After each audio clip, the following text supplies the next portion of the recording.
How does a man accused of killing 14 people force the British government to rewrite its own laws just to give him a trial? In 1856, Dr. William Palmer was the most hated man in England, a respected country physician suspected of turning his medical practice into a quiet family slaughterhouse. When public fury threatened to tear his town apart, the justice system intervened, not to protect his life, but to protect his rights. If you want to understand how the law guards a monster to save civilization, stay watching. The illusion of respectability. To understand how a monster operates undetected, you must first understand the absolute authority of a 19th century country doctor. In the 1850s, the small market town of Rugeley, nestled in the heart of Staffordshire, was a community bound by strict social hierarchies. At the center of this insular world stood Dr. William Palmer. He was a man of pleasant disposition, an established medical professional, and a member of the respectable middle class. He walked the streets with the quiet confidence of a man trusted with the life and death of his neighbors. But behind the polished brass nameplate of his surgery lay a dark, corrosive reality. Dr. Palmer was a compulsive, high-stakes gambler, deeply enmeshed in the chaotic and cutthroat world of Victorian thoroughbred racing. He was not a casual betting man. He was an addict who operated on an international scale, owning his own racehorses and traveling to major turf meetings across the British Isles. By 1853, Palmer's double life had begun to fracture. The track is an unforgiving creditor, and Palmer was losing sums that far exceeded the income of a provincial medical practice. Desperate to maintain his social standing and avoid the ruinous stigma of bankruptcy, Palmer turned to London moneylenders, securing massive cash advances at extortionate interest rates. To secure these loans, Palmer committed his first major criminal acts. He forged his elderly mother's signature on promissory notes, placing a ticking financial bomb at the center of his life. As the interest accumulated, the moneylenders began to press for repayment. Palmer knew that if his forgeries were discovered, he would face public disgrace and a lengthy sentence of penal servitude. He needed vast sums of money, and he needed them immediately. It was at this precise moment that Dr. William Palmer looked at his medical bag and realized that his knowledge of lethal chemistry could provide a permanent, lucrative solution to his financial liabilities. The transformation from a reckless gambler into a systematic domestic predator was swift, cold, and calculating. If you enjoy true cases where the law becomes the real mystery, subscribe now, because these stories only get stranger as the ledger of death expands. The ledger of suspicious deaths. The true horror of Dr. William Palmer's story is not simply that he killed, but that he utilized the domestic sanctuary of his own home as a hunting ground. The first suspicious death occurred within his immediate family circle. Palmer's mother-in-law, a woman of independent property, came to stay with the doctor. Within days of her arrival, she developed sudden, agonizing violent stomach cramps and passed away. Her property passed directly to Palmer through his wife, providing a brief, temporary respite from his creditors. The ease with which his mother-in-law's death was written off as a natural illness appeared to embolden the physician. The local registrars, operating with primitive diagnostic guidelines, routinely accepted a doctor's signature on a death certificate without question. A doctor was a gentleman. His word was absolute. Next came Palmer's children.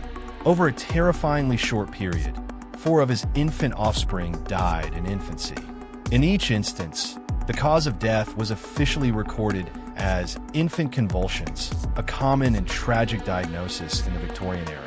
However, modern historians and contemporary investigators noted a chilling correlation. Each child's death relieved Palmer of the mounting expenses of a large family and allowed him to consolidate his financial focus on his most lucrative asset, his wife, Annie Palmer.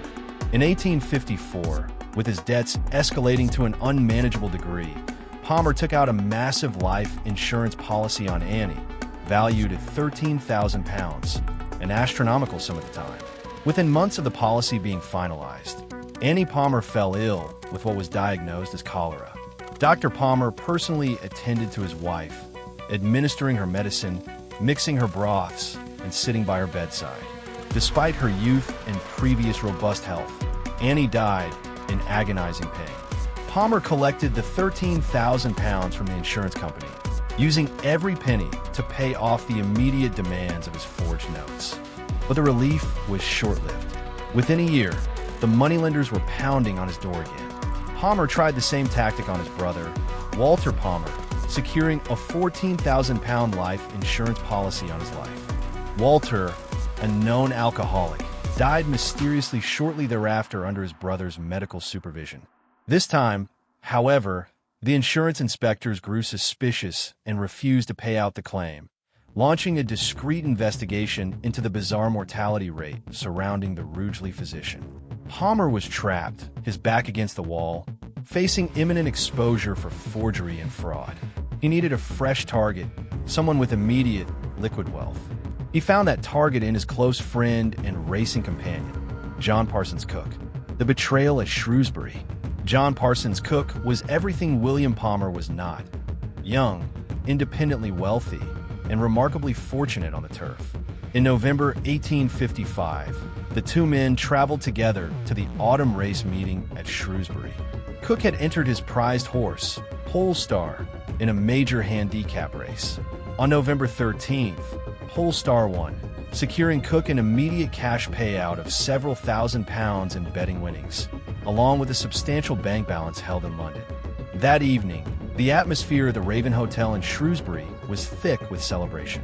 Cook was ecstatic, surrounded by friends, including the ever-smiling Dr. Palmer. But as the night progressed, Cook noticed something strange. After taking a sip of brandy and water poured for him by Palmer, Cook suddenly gasped, complaining that the drink burned his throat with an intolerable bitterness.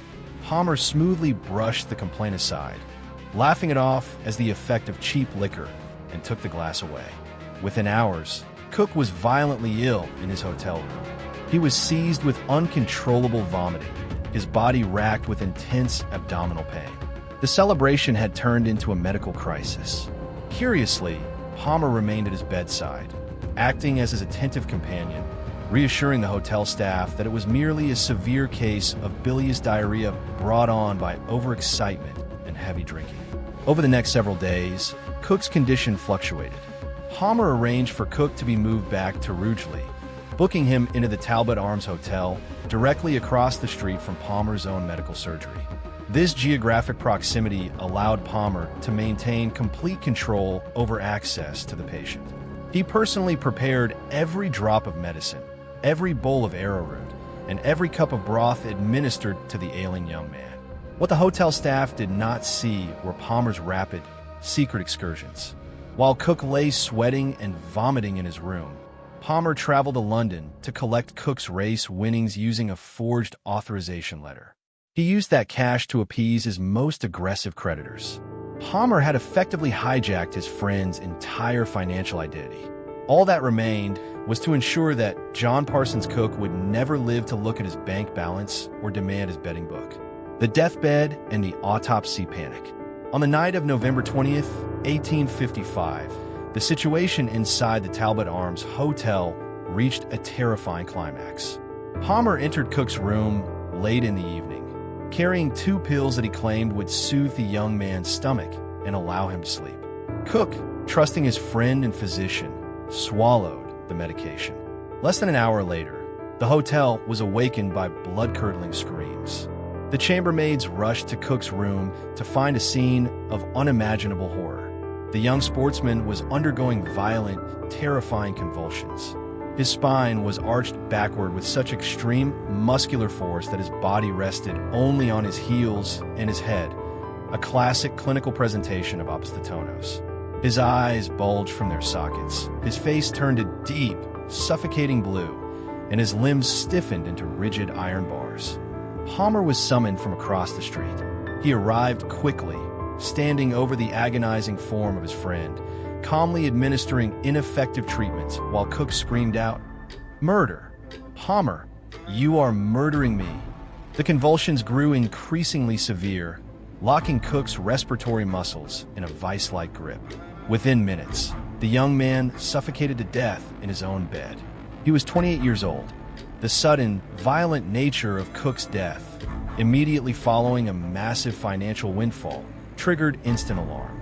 Cook's stepfather, William Stevens, an austere and determined man, arrived in Rugeley days later. He immediately noticed that Cook's betting book, the absolute record of who owed him money from the Shrewsbury races, was entirely missing.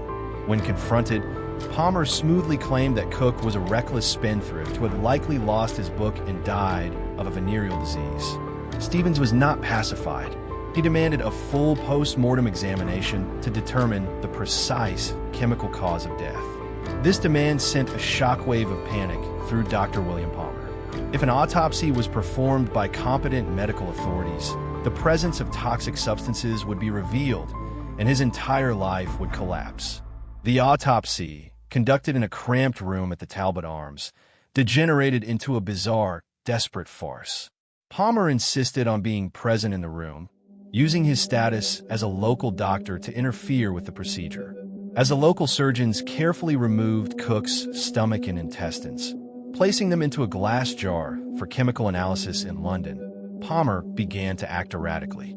In a moment of sheer desperation, Palmer stumbled heavily against the operating table, intentionally knocking the glass jar from the surgeon's hands, hoping to spill the contents onto the floor and destroy the evidence. Fortunately, the jar was recovered intact. Undeterred, Palmer later intercepted the boy who was tasked with driving the carriage carrying the jars to the post office. Palmer openly offered the driver £10, a massive bribe, to intentionally crash the carriage and smash the specimen jars. The driver, terrified by the doctor's intense, sweating panic, refused. The specimens arrived safely in London, and the chemical trap began to close. Science in the witness box. The chemical jars were delivered to Professor Alfred Swain Taylor, the preeminent forensic toxicologist of Victorian England. The analysis of 19th-century human remains was an incredibly primitive and experimental science. Toxicologists operated without the benefit of modern chromatography or digital spectroscopy. They relied on color change chemical assays and crystal precipitation tests that were highly vulnerable to contamination and interpretation errors. When Professor Taylor examined the contents of Cook's stomach, he encountered a massive obstacle. Palmer's systematic administration of antimony over the preceding week had caused Cook to vomit repeatedly, expelling much of the toxic material from his gastric system before his death. Taylor easily detected significant quantities of antimony within the tissue, proving that Cook had been systematically poisoned with tartar emetic. However, antimony alone was not what killed Cook on that final, agonizing night.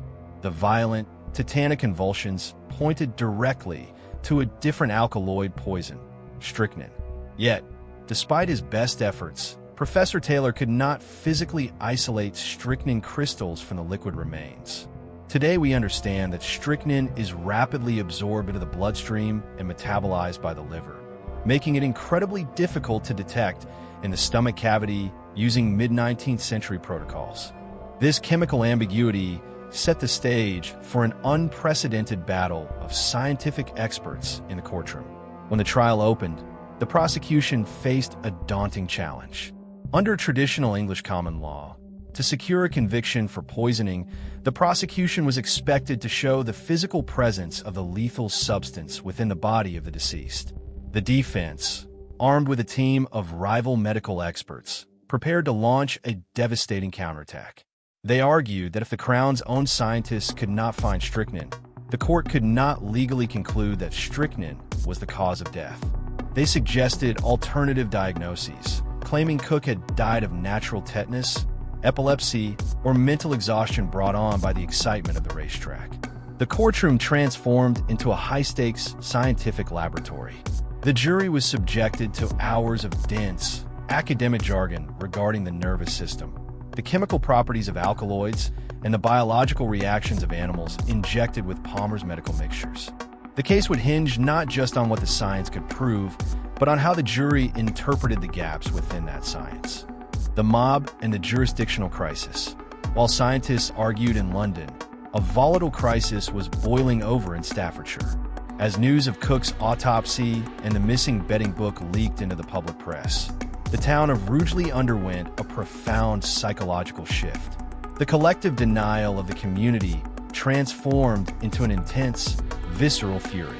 The local authorities launched an exhumation order for Palmer's deceased wife, Annie, and his brother, Walter. When the coffins were raised from the churchyard and opened, toxicological analysis revealed distinct traces of antimony within their preserved tissues. The realization that their mild-mannered country doctor was a suspected multi-generational serial killer shattered the community. The British press seized upon the story with unprecedented sensationalism. Cheap broadsheets and national newspapers published lurid, unverified accounts detailing the Rugeley poisoners' alleged body count, which public gossip quickly inflated to 14 victims. Songs were composed about his cruelty, and effigies of Dr. Palmer were publicly burned in the streets of Stafford. The town of Rugeley became so infamous that the local town council grew terrified that their name would permanently ruin local commerce. They seriously petitioned the Prime Minister to change the name of the town entirely. Public reaction stack. Local denial, discovery of antimony, press sensationalism, mass outrage. For the English legal system, this public hysteria presented a profound constitutional crisis. Palmer was formally indicted for willful murder, and his trial was scheduled to take place at the Stafford Assizes, before a jury drawn entirely from the local population. Palmer's defense team immediately filed a desperate appeal, arguing that a fair trial in Staffordshire was an absolute mathematical and psychological impossibility. Every potential juror in the county had already read the broadsheets, discussed the exhumations, and concluded that Palmer was an absolute monster who deserved the gallows. Under the existing laws of England, a criminal trial had to take place within the specific county where the crime was committed. There was no legal mechanism to transfer a felony case across county lines due to bad publicity. The legal system was trapped in a dangerous dilemma. If they proceeded with the trial in Stafford, it would be nothing more than a formalized lynching, destroying the credibility of British justice. If they delayed the trial indefinitely, they would violate the core constitutional right to a speedy trial. The eyes of the entire nation were fixed on the judiciary, waiting to see if the system would break under the pressure of the mob, the invisible shield of Parliament. It is at this exact junction that the narrative shifts from a classic murder mystery into a profound demonstration of the rule of law. The British state realized that if it allowed public emotion to dictate the parameters of a criminal trial, the foundational principles of the Magna Carta would be compromised. The system had to act, not out of any sympathy for Dr. William Palmer, but out of an absolute necessity to protect the framework of justice from its own citizens. In early 1856, the Home Secretary introduced an extraordinary bill to the floor of the Houses of Parliament. This emergency legislation, officially designated as the Central Criminal Court Act 1856, was designed with one singular, explicit purpose: to allow the Court of Queen's Bench to move any provincial criminal case involving severe local prejudice directly to the Old Bailey in London. The bill faced intense debate. Constitutional purists argued that bypassing local county jurisdictions was a dangerous expansion of centralized government power, a violation of the ancient common law tradition of a trial by a jury of one's immediate peers. But the proponents of the bill countered with an argument that forms the very core of our modern legal philosophy. The law must protect the guilty person's rights to ensure that the system remains safe for the innocent. If the state allows an unfair trial to occur today because the defendant is universally hated, it establishes a precedent that allows an unfair trial to occur tomorrow for a defendant who is simply unpopular. The act was passed into law with remarkable speed, becoming permanently etched into British jurisprudence as the Palmer Act. For the first time in English history, the entire machinery of the state was re-engineered to erect an invisible legal shield around an alleged serial killer. Palmer was securely transferred from the hostile cells of Stafford to the cold, neutral stones of Newgate Prison in London. His trial would take place at the Old Bailey, presided over by Lord Chief Justice Campbell, far removed from the immediate fury of the Staffordshire crowds. The system had proved that it would alter its own constitutional geography before it would allow a mob to dictate a verdict. The Old Bailey Showdown. On May 14, 1856, the trial of the Queen versus William Palmer opened at the Old Bailey, attracting the elite of London society, intellectuals, and international journalists. The Attorney General, Sir Alexander Cockburn, personally led the prosecution, presenting a masterful case built entirely on a seamless web of circumstantial and financial tracking. Cockburn understood the scientific weakness of his case. He knew that the defense would hammer home the fact that Professor Taylor had failed to find physical strychnine crystals inside John Cook's stomach. To counter this, Cockburn delivered a brilliant, historic strategy. He shifted the focus of the jury away from the test tubes and placed it squarely on the biological symptoms of the dying man. The prosecution called an army of medical practitioners who had witnessed strychnine poisoning in both laboratory animals and human patients. They systematically compared those clinical observations with the graphic testimony of the chambermaids and doctors who had watched Cook die at the Talbot Arms. The match was flawless. Cockburn argued with devastating clarity that the absence of the chemical in the stomach did not prove the absence of the poison in the blood. He famously stated that a poisoner should not be acquitted simply because he utilized a dose so perfectly calibrated that the body entirely absorbed it before death. The defense fought back by calling their own distinguished scientists, who claimed that Cook's symptoms could easily be explained by idiopathic tetanus, a lockjaw condition induced by severe cold or emotional stress. They pointed out that Cook had been anxious about his financial future and had been exposed to the damp, freezing weather of the Shrewsbury racetrack. But the defense's scientific arguments were utterly demolished by the prosecution's financial evidence. Cockburn produced a devastating paper trail consisting of Palmer's forged promissory notes, the altered entries in Cook's betting ledger, and the bank records showing Palmer pocketing Cook's winnings while his friend lay dying across the street. The financial motive was so overwhelming, and Palmer's desperate actions during the autopsy were so damning, that the scientific ambiguity began to fade into irrelevance. The jury did not need to see the physical crystals of strychnine. They could see the unmistakable signature of a murder written in ink, debt, and absolute betrayal. The gallows and the legacy. After an intense 12-day trial that captivated the British Empire, the jury retired to deliberate. It took them just 84 minutes to reach a unanimous decision: guilty. Dr. William Palmer received the verdict with absolute, icy calm, his medical composure never wavering. Lord Chief Justice Campbell assumed the black cap and pronounced the sentence of death, ordering that Palmer be taken to a place of public execution and hanged by the neck until dead. On June 14, 1856, Palmer was returned to Stafford to face his punishment. The public outrage had not dimmed with time. A crowd estimated at over 30,000 people gathered outside the walls of Stafford Jail, packing the streets, rooftops, and windows to witness the final destruction of the Rugeley poisoner. As Palmer stepped out onto the high wooden scaffold, looking out over the roaring ocean of hostile faces, he remained remarkably detached.